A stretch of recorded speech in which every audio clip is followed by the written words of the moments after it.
Papa a dit, nous aimerions que Mike soit notre seul enfant, alors j'ai arrêté de payer, et le silence de maman a tout dit. Nous aimerions que Mike soit notre seul enfant, a dit mon père au dîner pendant que tout le monde hochait la tête. J'ai simplement souri et dit, alors, je vais faire en sorte que cela se produise. Cette seule phrase a mis en marche un plan que je préparais depuis 6 mois.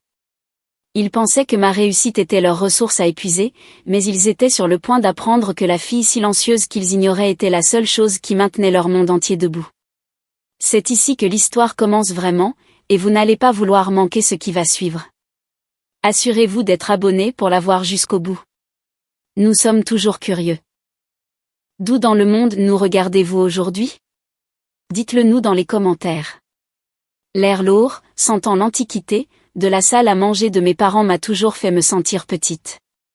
C'était la même pièce où j'avais présenté des bulletins de notes impeccables pour ne recevoir qu'un distrait, c'est bien, ma chérie. Pendant que mon frère Mike était loué pour avoir marqué un seul but dans son match de foot. Ce soir, l'air était plus épais, plus lourd. J'étais assise au bout de la table, un fantôme à mon propre festin familial. J'étais sur les rotules, me remettant d'un projet brutal de 3 mois qui m'avait presque envoyé à l'hôpital pour épuisement. En tant qu'architecte logiciel, je vivais dans un monde de logique, de code et de systèmes complexes. Et je venais de diriger une équipe pour lancer une plateforme qui faisait déjà les gros titres dans le monde de la tech. J'étais fatiguée, j'avais mal aux os, et j'étais émotionnellement fragile, espérant juste une soirée de connexion familiale simple et tranquille. Mon frère Mike tenait la cour. À 30 ans, il avait toujours ce charme enfantin qui avait fait de lui le centre de leur univers. Il gesticulait sauvagement, décrivant sa dernière entreprise, une application qui promettait de révolutionner l'industrie de la promenade de chiens. J'avais déjà entendu tout ça. Ses discours étaient toujours grandioses, ses plans d'affaires fins comme du papier à cigarette.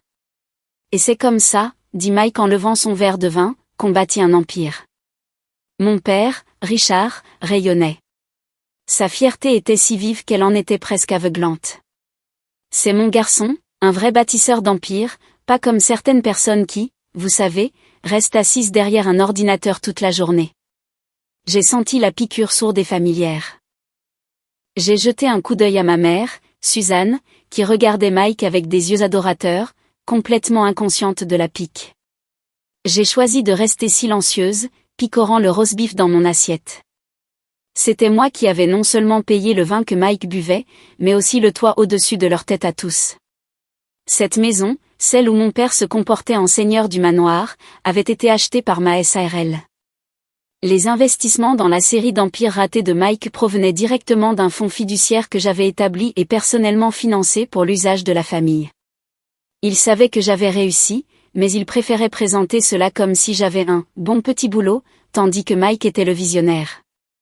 Il a cette étincelle, n'est-ce pas, intervint ma mère. Tout ce qu'il touche, ça semble juste important. Richard a ri, un son puissant et sonore qui m'a hérissé les poils. Il s'est penché en arrière dans sa chaise, se tapotant le ventre. C'est vrai. C'est tout son père. Il voit grand. Il a ensuite regardé vers moi, au bout de la table, son regard dédaigneux. Elina, tu es bien silencieuse. Fatiguée par toute cette dactylographie. Mike a ricané. Doucement, papa. On ne peut pas tous être des visionnaires. Une froideur s'est installée en moi. Un calme étrange et clarifiant. L'épuisement, les années à être ignorées, le manque de respect constant et désinvolte, tout cela a fusionné en un seul point de clarté aiguë et douloureuse. Richard s'est alors tourné vers la table, qui incluait ma tante et mon oncle, qui hochaient toujours la tête en signe d'approbation. Vous savez, dit-il, sa voix pleine d'une fausse sincérité joviale, Suzanne et moi nous disions justement l'autre jour, nous aimerions que Mike soit notre seul enfant. Les mots restèrent suspendus dans l'air, aspirant tout l'oxygène de la pièce. Ma tante et mon oncle ont hoché la tête comme si c'était la déclaration la plus raisonnable du monde. Ma mère a souri, une expression douce et complice. Mike avait l'air suffisant, se délectant de cette affirmation. Personne ne m'a regardé. C'était comme si je n'étais même pas là, le fantôme au festin. Je les ai observés un long moment. Je les ai vus pour ce qu'ils étaient exactement. Pas comme la famille dont j'avais désespérément essayé de gagner l'amour, mais tels qu'ils étaient vraiment. Mon père, un homme vivant dans une maison qu'il ne possédait pas, financé par une fille qu'il méprisait. Mon frère, un parasite déguisé en enfant en or.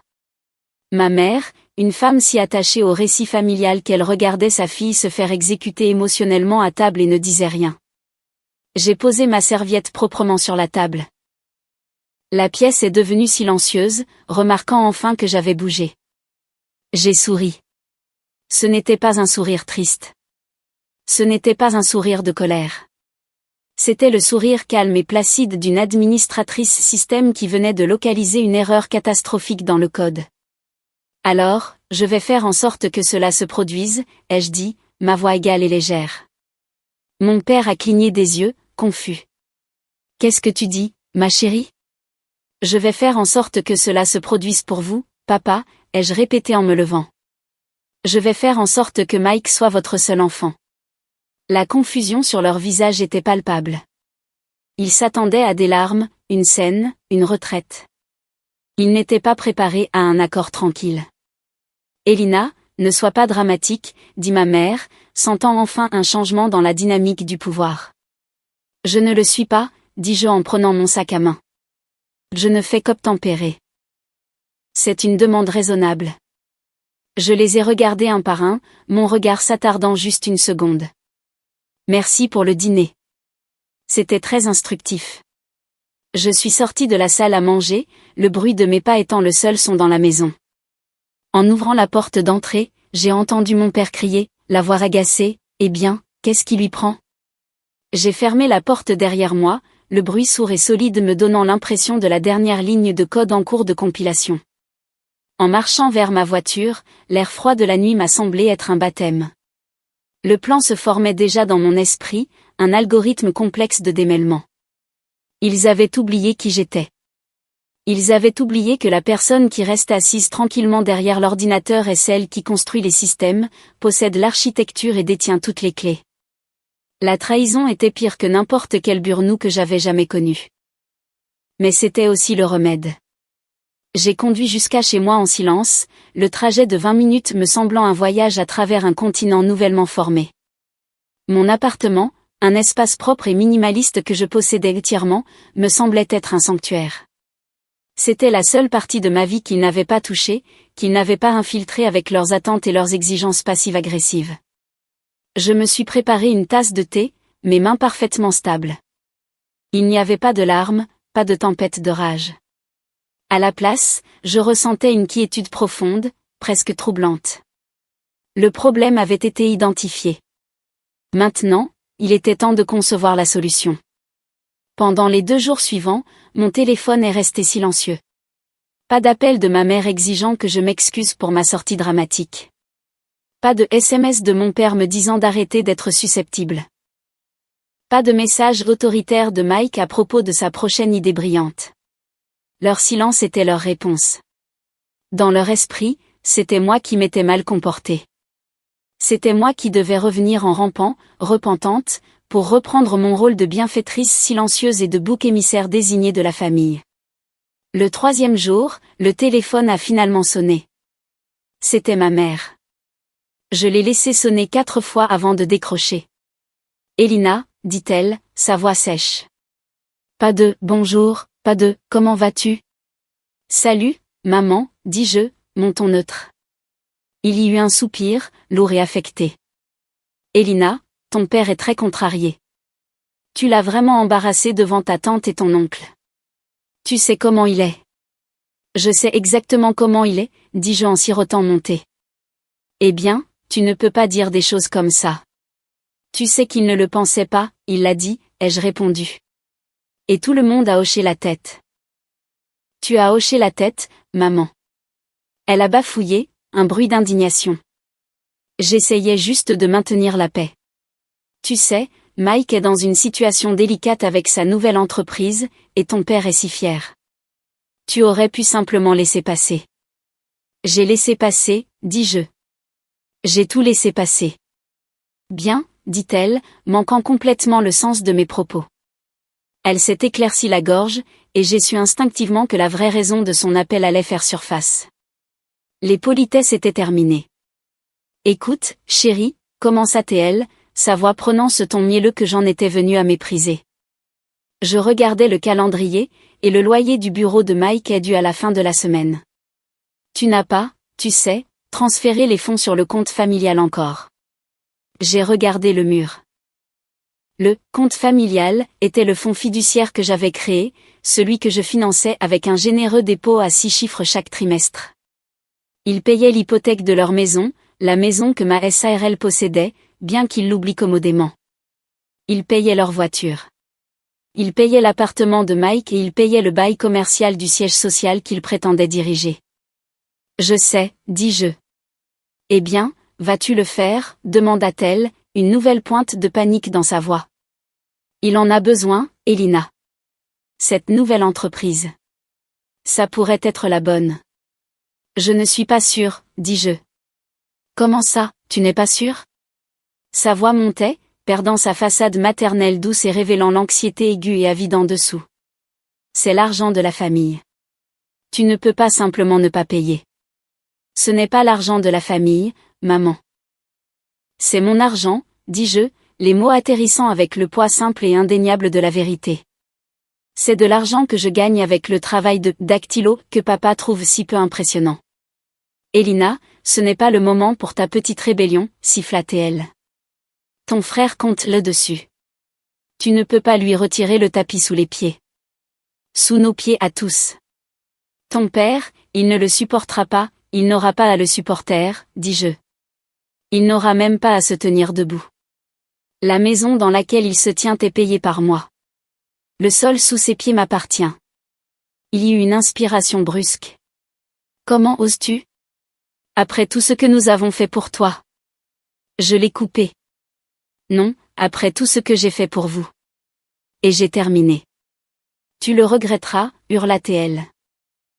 Tu reviendras en rampant et nous. Je ne le ferai pas, dis-je, et j'ai raccroché. Je suis restée assise tandis que l'adrénaline commençait à s'estomper, remplacée par ce même calme, clair et froid. C'était le premier test, et je l'avais réussi. Il ne me voyait pas comme une fille. Il me voyait comme une ressource, un distributeur automatique de billets non coopératifs. Ma mère n'avait pas appelé pour s'excuser pour la remarque la plus profondément blessante de ma vie. Elle avait appelé parce qu'un paiement était en retard. J'ai ouvert mon ordinateur portable, l'écran illuminant mon visage dans la pièce sombre. Mes doigts ont volé sur le clavier, se connectant à mes portails juridiques et financiers sécurisés. L'architecture que j'avais construite était complexe, avec des pare-feux et des redondances conçues pour protéger mes actifs. Je l'avais construite des années auparavant, non pas parce que j'avais anticipé ce scénario exact, mais parce que mon esprit d'architecte exigeait l'ordre et la sécurité. Il pensait que j'étais juste une fille émotive faisant une crise de nerfs. Il pensait qu'il pouvait me faire pression, m'intimider et me faire honte pour que je rentre dans le rang. Il croyait détenir tout le pouvoir de la famille, de la culpabilité, de l'autorité parentale. Mais ils avaient oublié une chose cruciale. Ils avaient oublié qu'au XXIe siècle, la personne qui écrit le code, possède les serveurs et contrôle les données n'a pas seulement une place à la table. Elle possède la table et la maison dans laquelle elle se trouve. Le récit de ma famille à mon sujet était simple et, à leurs yeux, pratique. Elina était la stable, la pragmatique. J'étais le rouage ennuyeux et silencieux qui faisait tourner la machine excitante. La machine, bien sûr, était mon frère Mike. Cette dynamique s'était cimentée quand j'avais 19 ans. J'étais en 2e année d'université, noyé dans la théorie avancée de l'informatique. Pendant que Mike, alors âgé de 16 ans, était le héros du football au lycée. Je passais mes nuits à coder. J'ai construit une application, un algorithme de tri de données de niche mais incroyablement efficace pour les entreprises de logistique. Je l'ai vendu à une entreprise de transport de taille moyenne pour une somme qui, pour mon moi de 19 ans, semblait être tout l'argent du monde. C'était une somme qui a changé ma vie. Mon premier acte n'a pas été d'acheter une voiture de sport ou un appartement somptueux. C'était d'acheter une maison à mes parents. Ils louaient une maison exiguë et délabrée, et mon père, Richard, se plaignait toujours de sa malchance sur le marché du travail. Il était consultant d'aussi loin que je me souvienne, un titre vague qui semblait impliquer beaucoup de golf et très peu de clients. J'ai vu la vente comme un moyen de leur donner enfin la sécurité, de gagner enfin cette fierté profonde et retentissante que j'avais toujours désirée. J'ai créé une SARL et acheté une belle maison de 4 chambres dans un beau quartier. Je la leur ai offerte, et ils ont été, pendant un temps, extatiques. Mais le récit a rapidement changé. Ce n'était pas, Alina nous a acheté une maison. C'est devenu, nous avons enfin eu la maison que nous méritions. Ma contribution a été rétrogradée à un simple coup de main. Alors que ma carrière décollait, passant de codeuse à développeuse senior puis à architecte dans une entreprise de premier plan, mes revenus ont augmenté de façon exponentielle. J'ai créé le fonds « Famille et entreprise », comme je l'avais charitablement nommé. C'était le compte que je finançais, celui qui payait les impôts fonciers et les charges de leur maison, leurs contrats de location de voitures, leurs adhésions au club, et surtout, il est devenu le puissant fonds dans lequel Mike puisait son capital de démarrage. Mon père était l'architecte de cette mythologie familiale.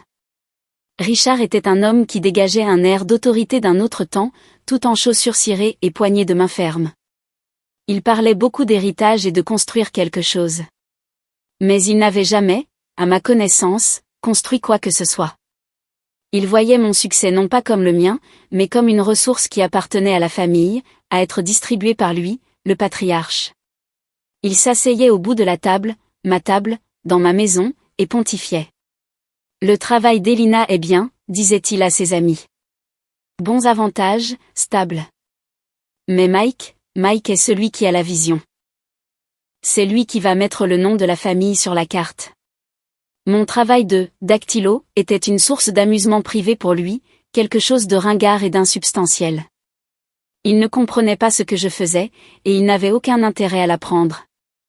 J'aurais pu lui dire que la dactylographie que je faisais alimentait actuellement tout le back-end de l'une des plus grandes plateformes de commerce électronique du pays, mais il n'aurait pas compris. Il était plus facile de me voir comme la fille obéissante avec un travail bien payé et sans prestige. Mike, en revanche, n'était que poudre aux yeux. Ses entreprises étaient toujours tape à accent grave l'œil. Une boîte d'abonnement pour du bœuf séché artisanal, un service de nettoyage de baskets sur mesure, et maintenant l'application de promenade de chiens. Elles avaient toute une chose en commun, elles étaient terriblement mal gérées et perdaient de l'argent. Mon argent. La dynamique était la suivante, Mike avait une idée. Mon père la déclarait géniale. Et je recevais un appel de ma mère pour investir dans l'avenir de Mike.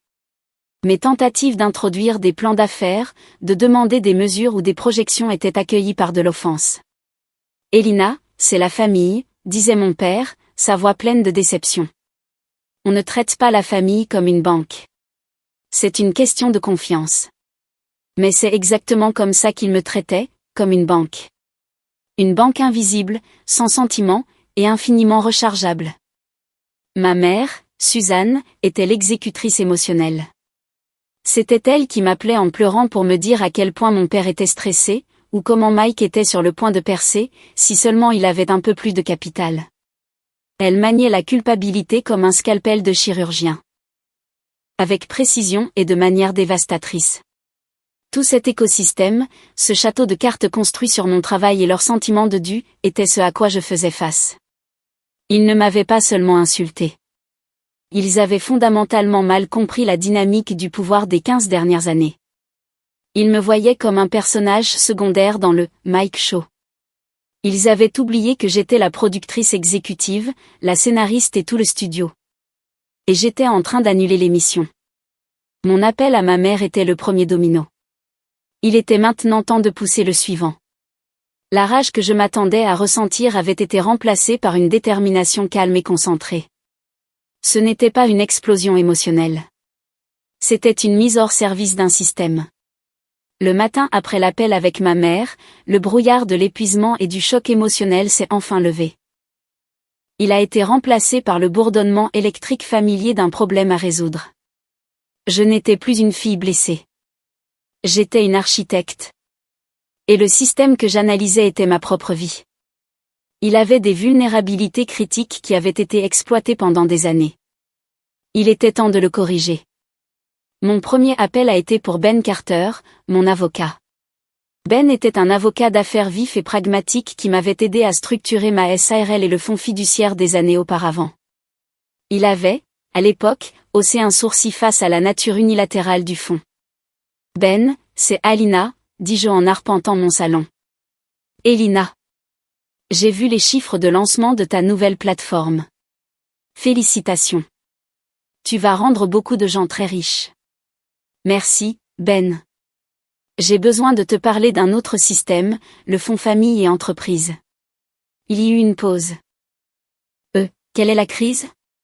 Les bénéficiaires ont commencé à confondre l'administrateur avec les actifs, dis-je. Il est temps de procéder à un audit de sécurité complet et à un arrêt contrôlé.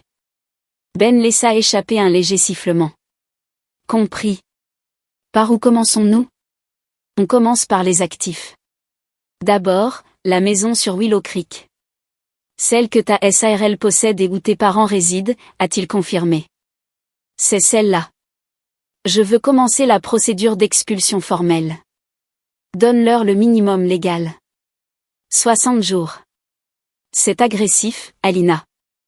Tu es sûre? Ils viennent de m'informer qu'ils souhaiteraient que je n'existe pas. Je suis sûre. D'accord, dit Ben, sa voix devenue purement professionnelle. Je vais faire rédiger l'avis et le faire livrer par coursier d'ici la fin de la journée. Quelle est la suite? Le fonds. Je suis la seule fiduciaire et la seule contributrice. Correct? Correct. Tu as l'autorité absolue pour le dissoudre, le geler, ou y mettre le feu et le jeter dans une benne à ordures. Pour l'instant, gèle-le simplement, dis-je. Gèle tous les comptes. Plus de paiements, plus de virements. Je veux bloquer le prélèvement automatique pour les locations de voitures et spécifiquement le bail commercial pour le Doggy Dash de Mike ou peu importe comment ça s'appelle cette semaine. Fait, dit Ben. Ce qui m'amène au troisième point, les entreprises de Mike. Tu as investi, et j'utilise ce terme avec des pincettes, une somme de capital significative au fil des ans. C'est mon enquête, dis-je. Je veux que tu commandes un audit jury comptable complet de chaque euro que j'ai mis dans les 3 dernières entreprises de Mike. J'ai les documents de constitution. Il a fait de moi une partenaire silencieuse dans chacune, bien que je n'ai jamais vu un centime de retour. Je connais la personne idéale, dit Ben. C'est un requin. Elle trouvera tout. Quel est l'objectif final, Elina? Comptes-tu le poursuivre en justice? L'objectif final est d'avoir un levier, dis-je. Le piège intelligent n'est pas seulement que je possède tout. C'est que j'ai les reçus de tout ce qu'ils ont gaspillé. Je ne reprends pas seulement ma propriété. Je reprends mon pouvoir. Le reste de la semaine fut un tourbillon d'exécution. L'avis d'expulsion fut livré. Le fonds fut gelé. L'auditrice commença son travail. Le silence de ma famille était assourdissant. C'était le silence de l'incrédulité, de personnes qui ont appuyé sur un bouton toute leur vie et qui, pour la première fois, ne fonctionnait pas. Ils étaient probablement blottis ensemble, confus, en colère, et toujours, j'en étais sûre, me reprochant d'avoir réagi de manière excessive. Le tournant arriva exactement 4 jours plus tard. Mon téléphone s'est allumé avec un nom que je n'avais pas vu depuis une semaine, Mike. Je l'ai laissé sonner, puis j'ai répondu en mettant le haut-parleur. Elina, qu'est-ce qui se passe, bon sang, a-t-il crié. Pas de bonjour. Juste de la panique pure et non filtrée. Bonjour, Mike. À quoi fais-tu référence spécifiquement? Mon bureau, a-t-il hurlé. Le paiement du bail, il a été rejeté. Il menace de me mettre à la porte et ma carte d'entreprise a été refusée. Qu'est-ce que tu as fait? Je n'ai rien fait, Mike, dis-je calmement. Ou plutôt, j'ai arrêté de faire quelque chose. J'ai arrêté de financer le fonds. Quoi? Tu ne peux pas faire ça. C'est notre argent, papa l'a dit.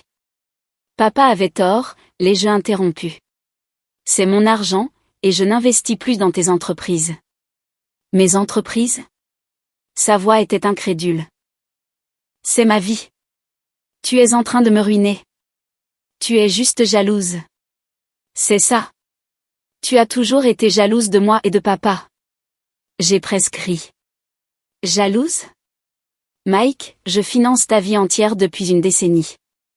La seule chose dont je suis jalouse, c'est de ton audace profonde et astronomique. Tu ne peux pas faire ça, balbutia-t-il.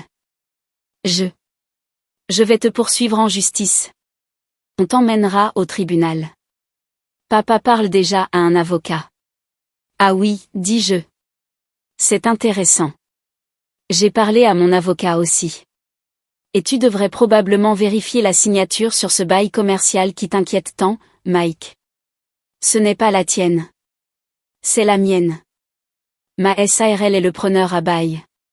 Et il se trouve que le bail expire dans 30 jours. J'ai déjà donné notre préavis de non-renouvellement au gestionnaire immobilier. Donc, tu n'es pas seulement en retard sur le loyer, Mike. Tu es dehors. Il y eut un son étranglé à l'autre bout du fil. J'ai entendu des bruits de lutte puis la voix de mon père, tonitruante et furieuse, est arrivée. Elina, arrête ça tout de suite. Arrête cette folie. Ce n'est pas de la folie, papa. C'est une simple conséquence. Tu vas réactiver ce compte. Tu vas payer le bail de ton frère. Tu ne vas pas jeter ta famille à la rue. Je ne serai pas humilié par ma propre fille. L'humiliation est un choix de mots intéressant, dis-je, ma voix froide comme l'acier. Ça ne te dérangeait pas de m'humilier au dîner la semaine dernière. Tu as souhaité que je ne sois pas ton enfant. Tu obtiens ton vœu, avec toutes les conséquences financières et juridiques que cela implique. Nous nous battrons contre toi, a-t-il rugi. On se verra au tribunal. Tu ne peux pas tout prendre comme ça. Voici le problème, papa, dis-je en marchant vers ma fenêtre et en regardant la ville. Tu ne peux pas prendre ce qui n'a jamais été à toi. Vous êtes tous sur le point d'apprendre une leçon très dure et très chère sur la propriété de base. J'ai raccroché le téléphone. La guerre avait commencé, mais j'étais la seule à avoir une armée. La première salve avait été tirée. La menace de procès de mon père était risible. Ben l'a confirmé dans un courriel bref, presque comique. La SARL et le fonds étaient blindés. J'étais la seule dirigeante, la seule fiduciaire, la seule bénéficiaire. Ils n'avaient aucune base légale. Ils étaient, en termes juridiques, des locataires dans une maison et les bénéficiaires d'un fonds fiduciaire privé et discrétionnaire que j'avais, à ma discrétion, choisi de ne plus financer. Leur panique, cependant, ne faisait que commencer. Quelques jours plus tard, ma mère a appelé. Cette fois, il n'y avait pas de prétexte, pas de fausse politesse. Elle pleurait, de vrais sanglots hystériques. Elina, s'il te plaît, sanglota-t-elle. Ils saisissent les voitures. La banque a appelé, le paiement du leasing. Ça fait 3 semaines. Ton père, il est anéanti, Elina. Il ne peut même pas quitter la maison. Il devra de toute façon quitter la maison dans environ 50 jours, maman, dis-je, la voix plate. J'en avais assez de la manipulation émotionnelle. L'avis d'expulsion, a-t-elle murmuré, comme si le dire à voix haute le rendait réel. Nous pensions que c'était une blague, Elina. Une blague cruelle, très cruelle. Tu ne mettrais pas vraiment tes propres parents à la porte. Toi et papa semblaient avoir une idée très claire de ce qu'un enfant devrait ou ne devrait pas faire, dis-je.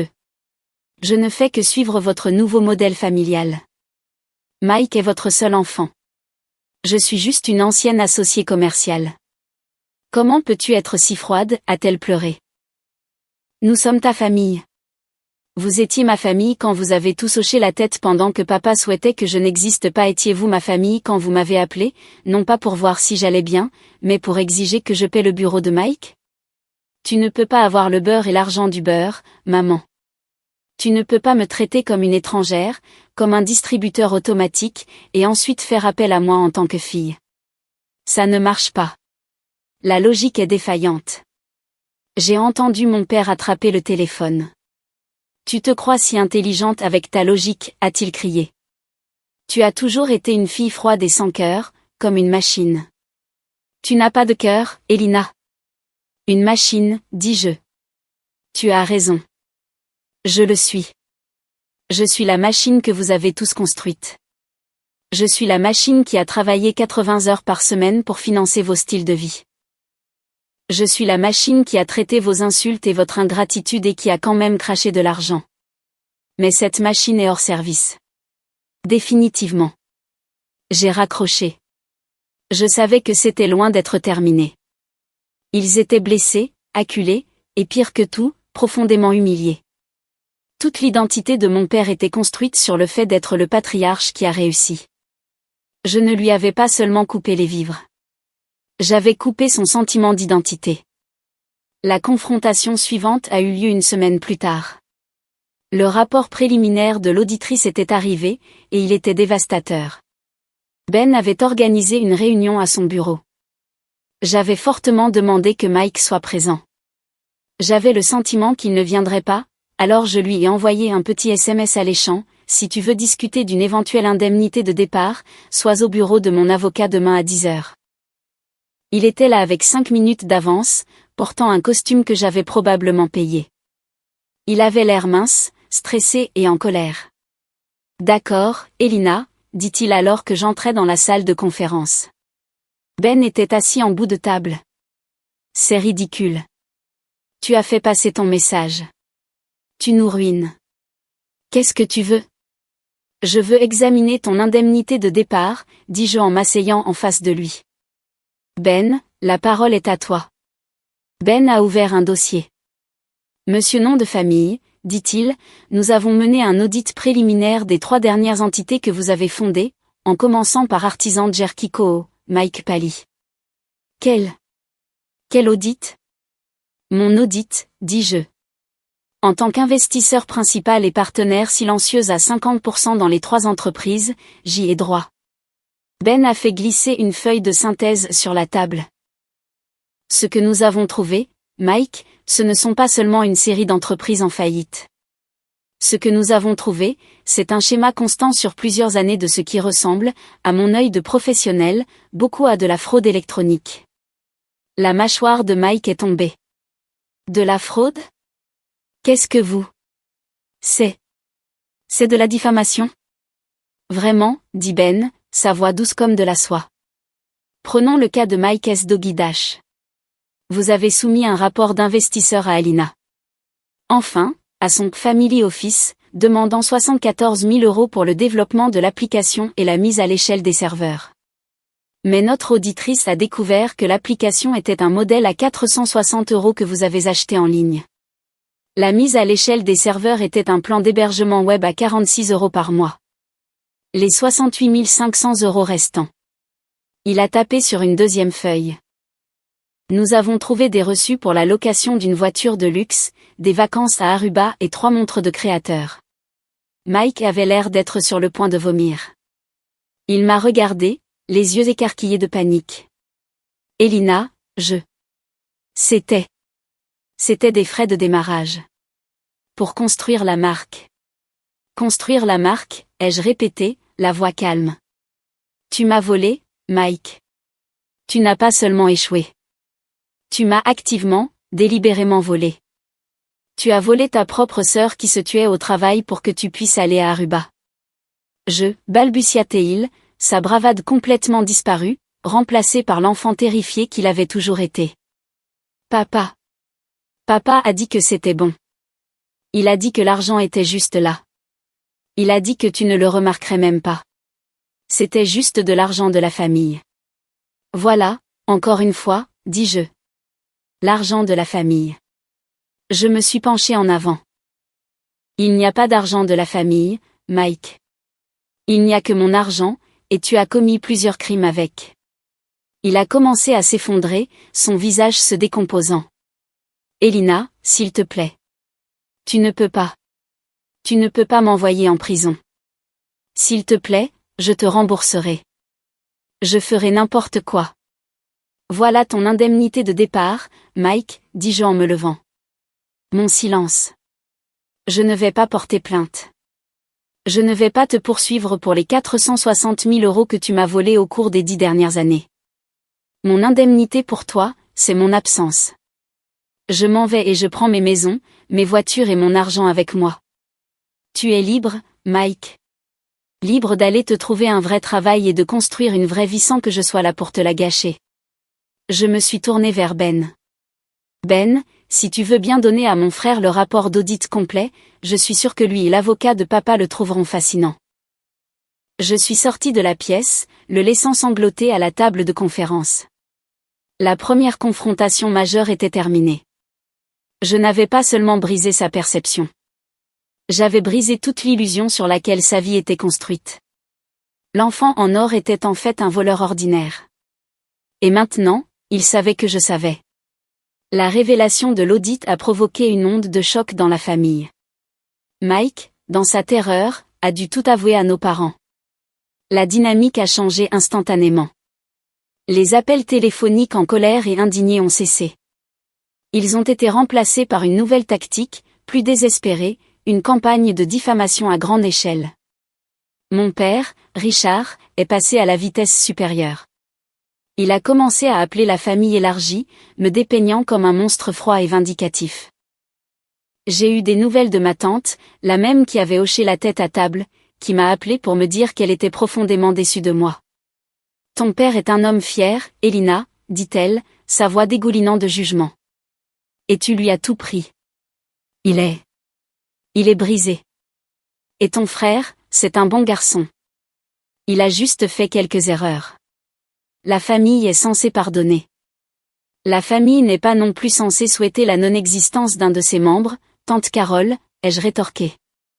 Et erreur est un mot très généreux pour vol qualifié. Tu étais au dîner. Tu as hoché la tête.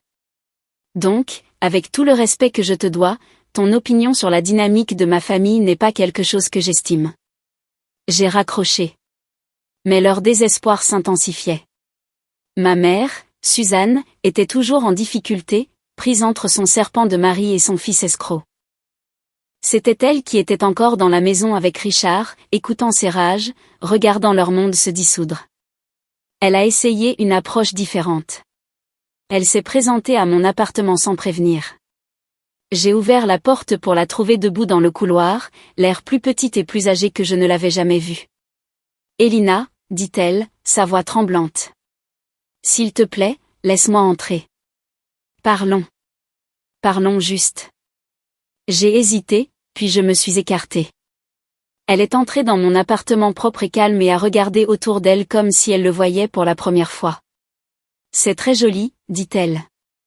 Qu'est-ce que tu veux, maman ? » Elle s'est assise sur le bord de mon canapé. Ton père, il n'est plus lui-même. Il parle de comment sa vie est finie. Il dit des choses terribles. Cela le détruit, Alina. Il a détruit ça, dis-je en restant debout. Il a construit toute cette famille sur un mensonge. Que Mike était l'avenir et que j'étais l'utilitaire. Il a appris à Mike que mon travail, mon argent, était à sa disposition. Il l'a célébré. La seule chose qui a changé, c'est que je ne paie plus pour le mensonge. Mais ce n'est pas un mensonge. A-t-elle insisté, son déni toujours puissant. Mike, il n'est juste pas doué avec les détails. Il a les idées. Il a la vision. Tu étais censé être le soutien. Je n'étais pas le soutien, maman. J'étais la source. Et la source est tarie. S'il te plaît, Elina, a-t-elle supplié, les larmes venant maintenant. Juste la maison. Laisse-nous garder la maison. Nous paierons un loyer. Ton père peut. Il peut trouver un vrai travail. Les mots, payer un loyer, et vrai travail, sonnaient si étrangers, si absurdes sortant de sa bouche que j'ai presque ri. Il a 61 ans, maman, et la maison vaut plus d'1 million d'euros. L'hypothèque, que je paie, est de 4 600 € par mois. Les impôts en représentent 2 autres 1000. Peut-il trouver un travail qui supportera ça? Elle s'est effondrée. Nous n'avons nulle part où aller. Nous n'avons pas d'argent. Les comptes, ils sont tous vides. Tu nous as laissés avec rien. Je vous ai laissé avec exactement ce que vous aviez avant que je ne commence ma carrière, l'ai-je corrigé. Vous êtes dans la même position que vous seriez si, comme papa le souhaitait, je n'avais jamais existé. C'est la réalité que vous avez demandée. Tu es un monstre, a-t-elle murmuré, les larmes s'arrêtant, remplacées par une haine froide. Un monstre froid et sans cœur.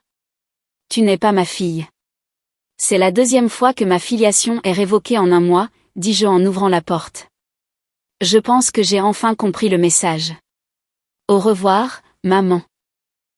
Elle est sortie en trombe, en fermant la porte, j'ai su que la confrontation finale approchait. Ils avaient essayé la colère. Ils avaient essayé la culpabilité. Ils avaient essayé la honte. Ils avaient échoué. La pièce finale du dossier est arrivée 2 jours plus tard. Le rapport d'audit complet est relié. C'était pire que je ne le pensais. Mike n'avait pas seulement volé. Il avait, à 2 reprises, falsifié ma signature numérique sur des demandes de prêt, utilisant mon nom et mes actifs comme garantie. Il avait commis une usurpation d'identité. Ben a été clair, ce n'est plus une querelle de famille, Elina. C'est un crime de niveau fédéral sur plusieurs années. Ton frère pourrait aller en prison pour très longtemps. Je tenais le rapport dans mes mains. C'était ça. C'était la preuve irréfutable. C'était la clé qui allait soit l'enfermer, soit peut-être révéler une vérité finale et dévastatrice. Ma famille était toujours dans le déni, essayant toujours de me faire passer pour la méchante. Ils avaient besoin de voir. Ils avaient besoin de comprendre. Ils m'avaient poussé de victime à stratège. Maintenant, ils me poussaient de stratège à bourreau. La seule question était quelle forme cette exécution prendrait. L'affrontement final a été fixé, non pas par moi, mais par mon père. Avec la date d'expulsion approchant, à moins de 2 semaines, il a fait un dernier geste désespéré et pathétique. Il a appelé à une « réunion de famille », un terme qui dans notre famille signifiait un tribunal.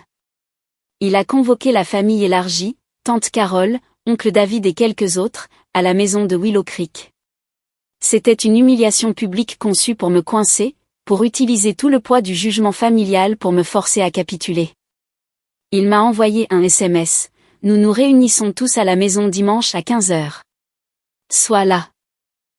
Il est temps de mettre fin à tout ça. J'ai répondu par un seul mot, d'accord. Je suis arrivée à 15h pile. Je n'étais pas la femme fragile et épuisée qui avait quitté cette maison il y a 6 mois. J'avais les yeux clairs, j'étais reposée et armée. Je portais un blazer élégant et bien coupé, et je portais une mallette. Dedans se trouvait le rapport d'audit relié et une copie de l'ordonnance d'expulsion. Je suis entrée dans le salon. C'était la même pièce où ils avaient tous hoché la tête. Mon père était assis dans son fauteuil à haut dossier comme un roi tenant une cour défaillante. Ma mère était à côté de lui, les yeux rouges et tremblantes. Mike était là, debout près de la cheminée, l'air vidé. Tante Carole et oncle David étaient assis sur le canapé, leurs visages figés dans des lignes sombres et accusatrices. « Elina » commença mon père, sa voix essayant un ton d'autorité magnanime et blessée. « Merci d'être venu. Nous sommes tous ici en tant que famille parce que nous sommes profondément inquiets pour toi. » J'ai presque souri. Inquiet pour moi ? Cette campagne contre nous, a-t-il gesticulé vaguement. Cette cruauté, ce n'est pas toi, Elina. Tu as laissé ton succès t'empoisonner. Tu jettes ta propre famille à la rue. Ta mère et moi, nous n'avons nulle part où aller. Ton frère, tu l'as ruiné. C'est un bon garçon, murmura tante Carole. Tous les garçons font des erreurs. Je suis restée au centre de la pièce, les laissant tous dire leurs mots. J'ai laissé le poids de leur jugement remplir l'espace. Avez-vous terminé, ai-je demandé, ma voix coupant le lourd silence. Mon père, décontenancé, m'a juste regardé. Bien. J'ai posé ma mallette sur la table basse et l'ai ouverte. Clarifions quelques-unes de vos préoccupations. Premièrement, ce n'est pas une campagne. C'est un démêlement juridique. Vous appelez ça de la cruauté. J'appelle ça une conséquence. Vous avez souhaité que je ne sois pas votre enfant. J'ai obtempéré. Vous êtes maintenant simplement des gens que je connaissais. Je me suis tournée vers ma tante et mon oncle. Et vous, dis-je, la voix vive, vous avez raison, tante Carole. J'ai été empoisonnée. J'ai été empoisonnée pendant 34 ans par une famille qui m'a appris que ma seule valeur était ce que je pouvais fournir. J'ai été empoisonnée par la croyance que si je travaillais plus dur, si je donnais plus, je serais enfin assez. Mais je n'ai jamais été assez. J'étais juste utile. J'ai regardé Mike. Toi, dis-je, tu n'es pas un bon garçon qui a fait des erreurs. Tu es un homme de 30 ans qui a commis une fraude. J'ai sorti le rapport d'audit de ma mallette et l'ai jeté sur la table. Il a atterri avec un bruit sourd et définitif. Qu'est-ce que c'est que ça ? A demandé mon père. Ça, dis-je, c'est un audit jury comptable complet des 10 dernières années d'investissement dans Mike. C'est la preuve de fraude électronique. C'est la preuve de vol qualifié. C'est la preuve, et ma voix a baissé, d'usurpation d'identité et de falsification. C'est la preuve que votre enfant en or n'a pas seulement fait des erreurs. C'est un criminel. Il a falsifié mon nom sur des demandes de prêt. Il a utilisé mes actifs pour garantir des financements pour des voyages à Aruba et des voitures de luxe, tout en me disant que son entreprise échouait. Tante Carole a eu un hoquet de surprise. Le visage de mon père est passé du rouge au blanc maladif. Mike a juste fixé le rapport comme si c'était une bombe. Tu mens, a balbutié mon père, mais sa voix n'avait aucune conviction. Est-ce que je mens ? Je me suis tournée vers Mike. Vas-y, Mike. Dis-leur. Dis-leur que c'est un mensonge. Dis-leur que tu ne m'as pas volé 460 000 €. Dis-leur que tu n'as pas falsifié ma signature. Vas-y, Mike m'a regardé, les yeux écarquillés de terreur pure et non adultérée. Il a regardé notre père. Il a ouvert la bouche, mais aucun son n'en est sorti. Il était piégé. Et à ce moment-là, il a craqué. C'est lui qui m'a dit de le faire, a soudainement crié Mike, pointant un doigt tremblant vers notre père. Il m'a dit de le faire. Il a dit que c'était bon. Il a dit, elle ne le saura jamais. C'est juste. C'est juste de l'argent. Elle en a plein. Il m'a aidé à faire les demandes de prêt. Il a dit que c'était du financement intelligent. La pièce a implosé. Ma mère a poussé un gémissement aigu. Ma tante et mon oncle ont regardé mon père, leurs expressions de jugement se transformant maintenant en pure horreur et dégoût. Mon père, Richard, s'est simplement dégonflé. Le roi était mort. La bravade, l'arrogance, l'autorité, tout s'est vidé de lui, laissant un vieil homme petit, pathétique et terrifié dans un fauteuil qu'il ne possédait plus. Il avait été exposé, non seulement comme un tyran, mais comme un co-conspirateur, un homme raté et jaloux qui avait utilisé son propre fils pour voler sa fille. Toi, a murmuré mon père, fixant Mike avec venin. Espèce de garçon faible et stupide. Et toi, dis-je, ma voix résonnant de finalité, tu es un voleur, papa. Tu es juste un voleur ordinaire et pathétique qui était si jaloux du succès de sa fille qu'il a préféré la démolir et la voler plutôt que de dire une seule fois, félicitations. J'ai pris la copie de l'avis d'expulsion et l'ai posée proprement sur le rapport d'audit.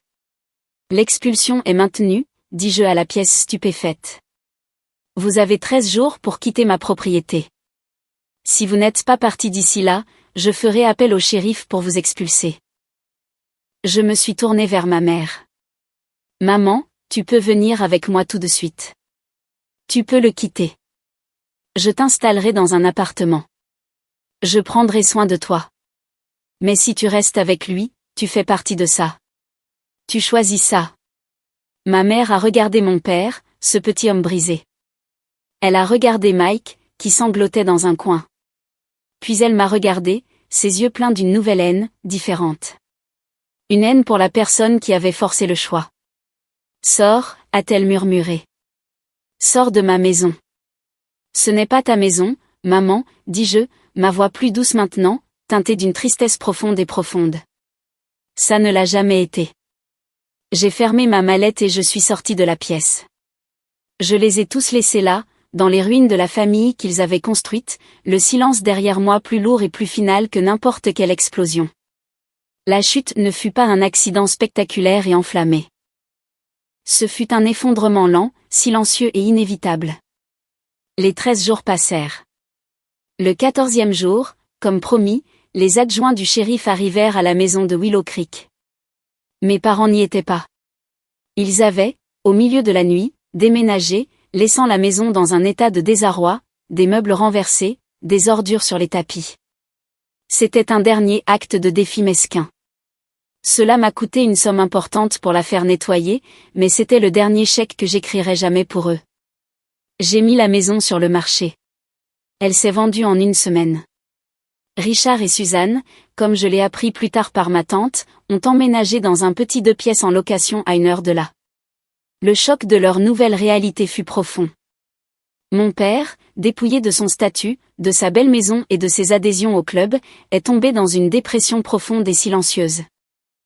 Ma mère a été forcée de trouver un emploi pour la première fois en 30 ans, comme caissière dans une épicerie locale, juste pour joindre les deux bouts. Mike, terrifié par les poursuites, a disparu. Il a quitté la ville, déménageant quelque part dans l'Ouest et a coupé tout contact avec la famille. La menace de l'audit, la preuve irréfutable de ses crimes, était un levier que je n'ai jamais eu à utiliser.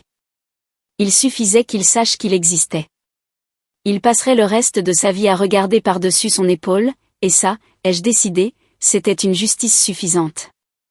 La famille élargie, autrefois le cœur loyal de mon père, est tombée dans le silence. Ils avaient vu la vérité et la honte était totale.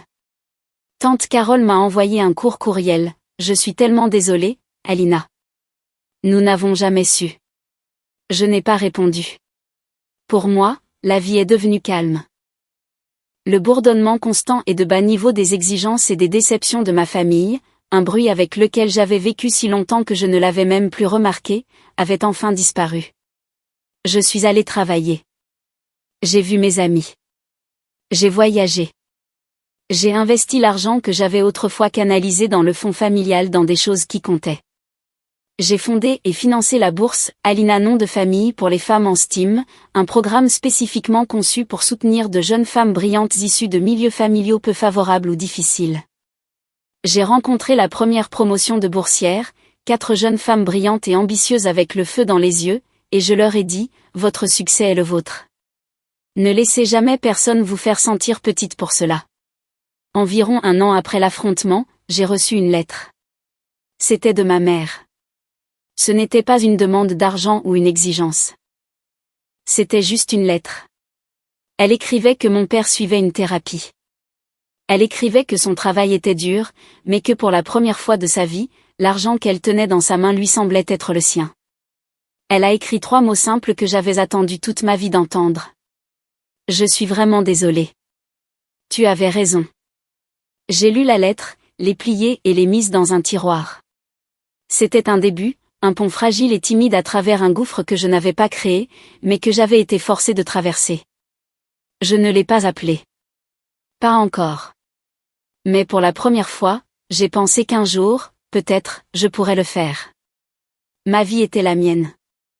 J'avais construit mes systèmes, les avais défendus, puis les avais reconstruits à partir de zéro. Ma famille avait souhaité que je ne sois pas leur enfant. J'avais exaucé ce vœu, ce faisant, j'étais enfin devenue vraiment ma propre personne. Le château de cartes s'était effondré, et j'étais en paix, debout sur les fondations solides et tranquilles de la vie que je m'étais construite.